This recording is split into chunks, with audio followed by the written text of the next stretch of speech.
Segment 1. The Illusion of Control. Introduction to the concept. Imagine this. You're standing at a crossroads, faced with two paths. One leads to safety, the other, danger. You choose left, confident in your decision. But what if I told you that your brain had already decided for you before you even realized it? What if free will is just an illusion? This unsettling idea sets the stage for our journey into the psychological tricks your mind plays on you. Think about the last time you made a choice, perhaps deciding which coffee to order or which route to take home. Did you feel like you were fully in control of that decision? Most people would say yes, but neuroscience suggests otherwise. Beneath the surface of every conscious choice lies a complex web of unconscious processes working silently, often making decisions milliseconds before we become aware of them. This concept, the illusion of control, is one of the most profound and disconcerting insights modern psychology has uncovered. It challenges not only how we perceive ourselves as agents of our own lives, but also raises questions about morality, responsibility, and the very nature of human existence. As we delve deeper into this idea, prepare yourself for a thought experiment that might leave you questioning everything you thought you knew about free will. Explanation of the concept. To understand the illusion of control, we must first examine how decisions are formed within the human brain. For decades, philosophers and scientists have debated whether humans possess true free will or if our actions are predetermined by biological and environmental factors. While philosophy offers no definitive answers, recent advances in neuroscience provide compelling evidence that challenges the notion of complete autonomy. One landmark study conducted by neuroscientist Benjamin Libet in the 1980s provides a fascinating glimpse into the mechanics of decision-making. In his experiments, participants were asked to perform simple tasks, such as flexing their wrist whenever they felt the urge to do so.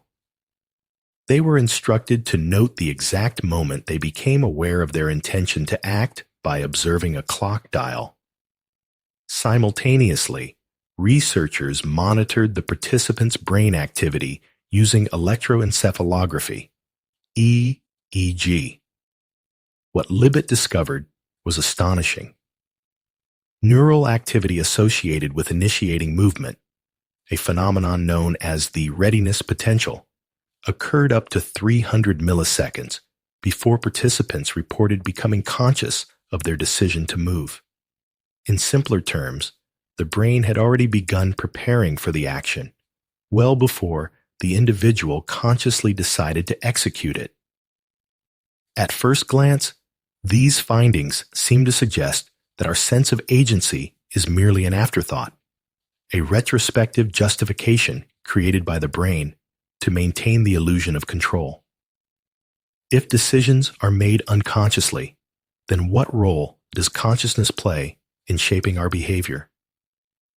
Are we simply passengers along for the ride, watching a pre-scripted movie unfold? The implications extend far beyond laboratory settings. Consider everyday scenarios where quick reflexes or gut instincts guide your actions. Have you ever swerved to avoid hitting something on the road without consciously thinking about it? Or reacted defensively when startled by a sudden noise? These split-second responses highlight the brain's ability to bypass conscious deliberation entirely, relying instead on automatic systems honed through evolution. But the illusion of control isn't limited to physical actions.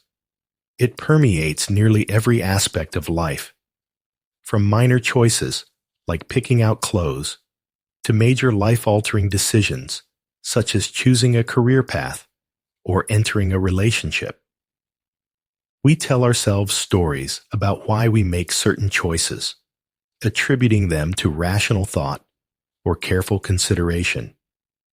Yet beneath the surface, countless variables, genetics, upbringing, social conditioning, and even random fluctuations in neural activity, are influencing outcomes in ways we may never fully comprehend. A helpful analogy comes from computer programming. Imagine your brain as a sophisticated operating system, running background processes while presenting a user-friendly interface. The interface represents your conscious mind, the part you interact with directly. But behind the scenes, algorithms process data, prioritize tasks, and execute commands long before you click Submit. Similarly, your brain operates autonomously, generating thoughts, emotions, and behaviors that feel spontaneous yet are rooted in deeply ingrained patterns. This perspective doesn't negate the importance of self-awareness or personal growth. Instead, it invites us to reconsider how much influence we truly exert over our lives. Recognizing the limits of our control can be liberating, freeing us from the burden of perfectionism and allowing space for acceptance, exploration of implications. Now that we've established the scientific basis for the illusion of control, let's explore its broader implications. At the heart of this discussion lies a fundamental question. If our brains make decisions without consulting us, does free will truly exist? And if not, what does that mean for concepts like accountability, ethics, and identity? Consider the legal system, which hinges on the assumption that individuals are responsible for their actions. Crimes are punished based on the premise that offenders deliberately chose wrongdoing over lawful conduct. However, if decisions originate unconsciously, if intentions arise independently of conscious awareness, then holding someone accountable becomes problematic. Should a person be penalized for actions initiated by mechanisms beyond their direct control? Philosophers have grappled with this dilemma for centuries. Determinists argue that all events, including human actions, result from prior causes, leaving little room for genuine freedom. Conversely, proponents of compatibilism contend that free will and determinism can coexist, suggesting that moral responsibility depends less on absolute freedom and more on the capacity to act according to one's desires and values. From a practical standpoint, embracing the illusion of control requires redefining what it means to be ethical. Rather than focusing solely on punishment, restorative justice models emphasize understanding root causes and fostering rehabilitation.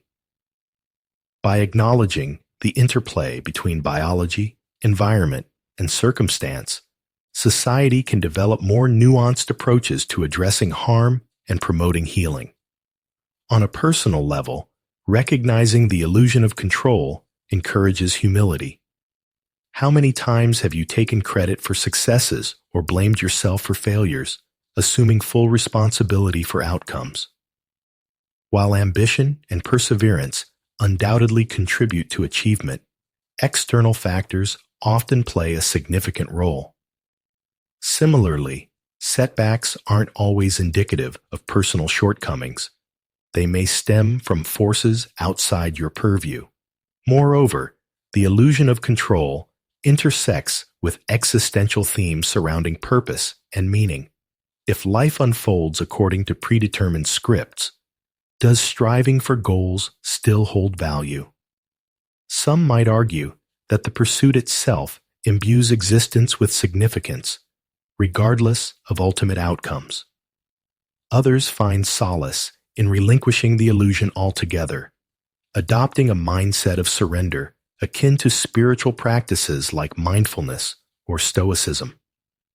Ultimately, grappling with the illusion of control invites reflection on what it means to live authentically. Authenticity needn't equate to mastery over every facet of life. Rather, it involves cultivating awareness, aligning actions with core values, and navigating uncertainty with grace. By reframing our relationship with control, we open ourselves to deeper connections with ourselves, others, and the world around us. Transition to the next segment. Now that we've questioned whether you're truly in charge, let's explore another trick your brain pulls off, convincing you that reality is as solid and predictable as it seems. Take a moment to reflect on this, because next we dive into the rubber hand illusion. Have you ever wondered why touching a fake hand feels eerily real under certain conditions? Or considered how easily your perception of ownership can be manipulated? These questions lead us to confront yet another layer of deception woven into the fabric of human experience. Join me as we uncover the secrets behind this peculiar phenomenon and unravel the mysteries of sensory integration. Until then, allow yourself to sink deeper into relaxation, letting go of the need to control and embracing the wonder of discovery.